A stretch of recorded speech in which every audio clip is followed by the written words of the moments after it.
Millionnaire depuis l'âge de 33 ans, je veux t'aider à améliorer ta situation financière. Je ne suis pas conseiller financier, je parle d'expérience et je donne mes opinions. À toi de faire tes propres choix. Bienvenue sur ma chaîne. Aujourd'hui, je te parle de deux problèmes qui peuvent te coûter très cher quand tu investis dans ton non enregistré. Je parle beaucoup du non enregistré, du compte d'investissement autogéré, le non enregistré dernièrement. Puis aujourd'hui, je veux t'éviter deux erreurs cruciales. Je t'en parle à l'instant. Bon, première erreur à ne pas faire, OK? Ça peut te coûter très cher, là. Fais très attention à ça parce qu'un non enregistré, c'est complètement différent. Ça ne se gère pas de la même manière qu'un CELI puis qu'un REER. Puis là, tu vois, dans ma chaîne, je te parle vraiment juste du CELI et REER puis du non enregistré parce que c'est mes comptes préférés. Le REER, moins, mais CELI non enregistré, c'est mes comptes préférés. Je ne te parle pas des autres parce que je n'utilise pas les autres. Je vais t'expliquer pourquoi dans d'autres vidéos. J'aime pas les autres comptes.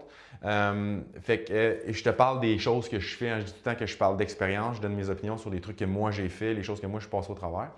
Fait qu'aujourd'hui, je te parle de deux erreurs par rapport au non enregistré. Je te fais un petit sommaire vite fait. Hein? Mettons qu'on a le CELI, on va l'appeler C. On a le REER, on va l'appeler R. Puis on a le non enregistré, on va l'appeler NE. OK? Bon, bien, ces comptes-là, OK, mettons le CELI puis le REER, OK, c'est des boîtes. OK? Chaque compte, c'est des véhicules de placement, OK? Des véhicules financiers qu'on peut utiliser pour mettre de l'argent dedans. Puis chaque compte a des boîtes. Le non enregistré, lui, je l'appelle, c'est un compte live, hein? C'est un compte actif, c'est un compte vivant. Je t'explique pourquoi.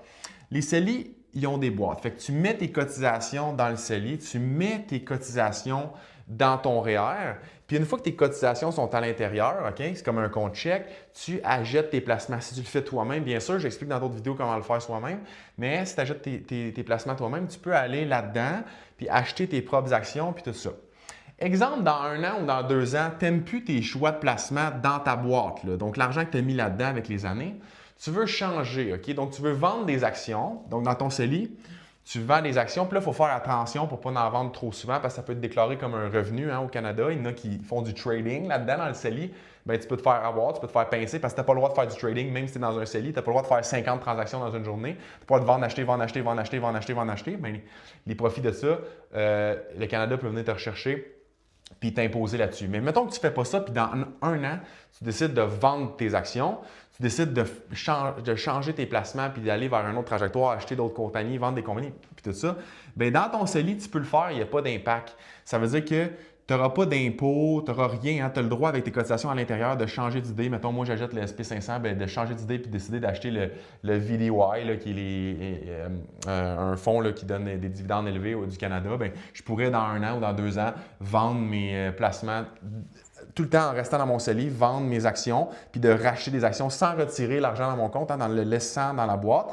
Puis la même chose dans mon REER, je pourrais faire la même chose, il n'y aurait aucune implication fiscale.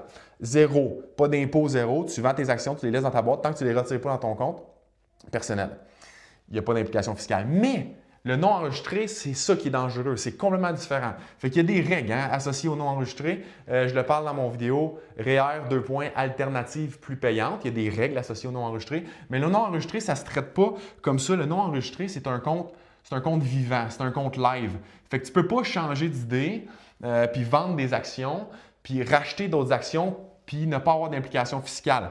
À chaque fois que tu fais une action, action, puis là, je ne parle pas d'acheter une action, je parle de faire une action, donc de vendre ou d'acheter une action, là-dedans, bien, il y a une implication fiscale. Fait que si tu vends une action que tu as fait du profit, aussitôt que tu vends, mettons que tu changes d'idée comme dans ces comptes-là, dans 2 ans, puis tu veux vendre des actions, puis acheter d'autres actions, mais aussitôt que tu vas vendre ton action, pouf, ça va déclencher un gain en capital ou une perte en capital. Généralement, tu ne vends pas ton action si tu as fait une perte, tu la gardes, tu attends que ça augmente.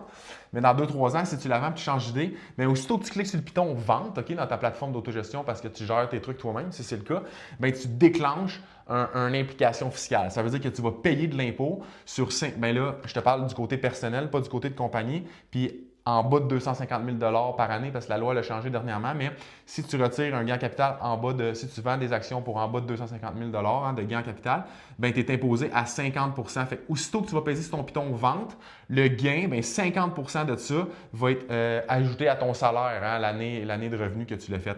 Fait que ça, c'est très, très attention. Je l'ai vécu dernièrement avec quelqu'un que je connais. Hein. quasiment peser sur le piton hein, pour un gros montant hein, sans le savoir. Dans son nom enregistré, fais attention, fais très attention parce que si tu fais une erreur dans un REER, c'est pas grave, tu peux retourner de bord et racheter les mêmes actions, hein, mettons. Là. C'est pas si pire que ça, là, ça dépend si tu le fais dans la même journée puis dans la même minute, c'est pas si pire que ça, tu peux sauver les meubles. Mais dans un nom enregistré, tu ne sauves aucun meuble. Aussitôt que tu vends ton action, pouf, ça déclenche tout de suite ton gain en capital. C'est enregistré dans le système de ta banque puis la banque envoie un papier au gouvernement. Puis à la fin de l'année, on envoie un papier à toi pour déclarer les gains en capitaux que tu as faits.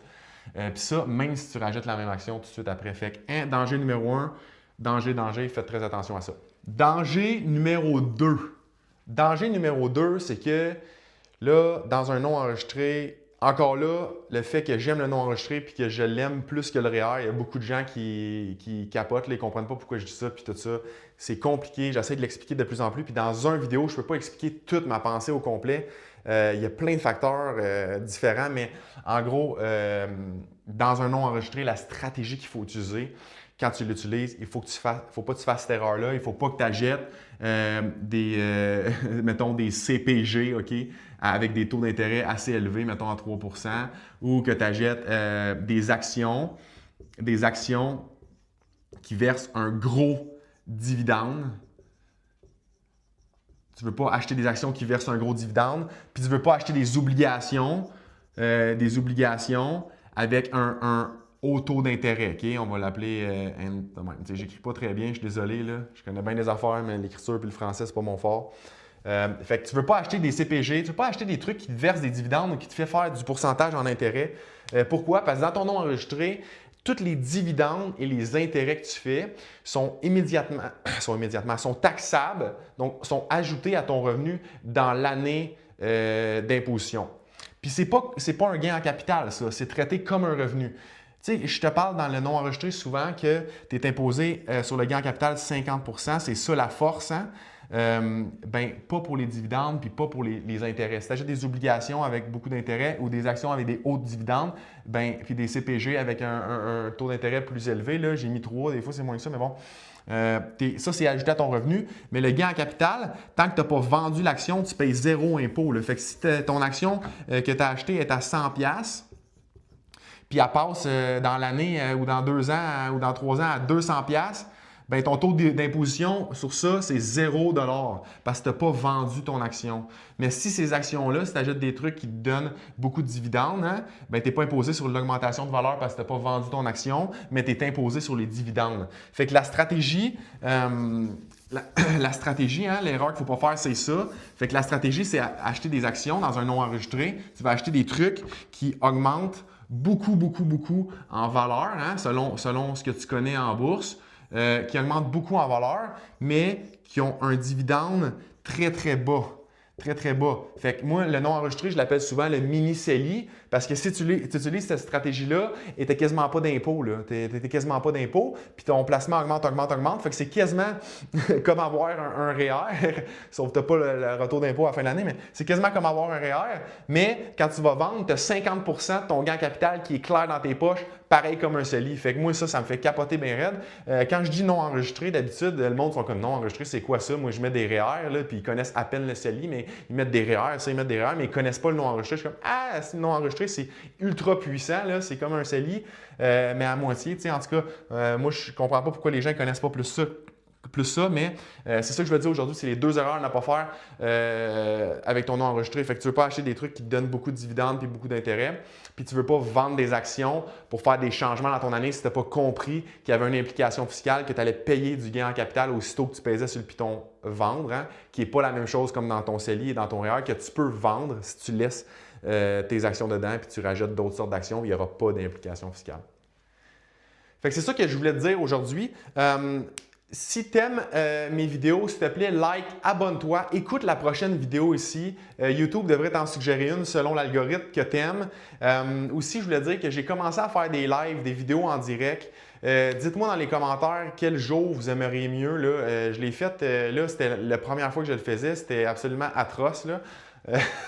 J'ai filmé du mauvais bord. En tout cas, je l'ai refait après, c'était correct, mais je ne suis pas vraiment habitué avec ça. Mon streaming a coupé un petit peu, c'était pas parfait. Je vais m'habituer. Je l'ai fait dimanche matin. Je pense pas que c'était un bon moment dimanche matin, mais là, moi, c'était mon bon moment pour moi.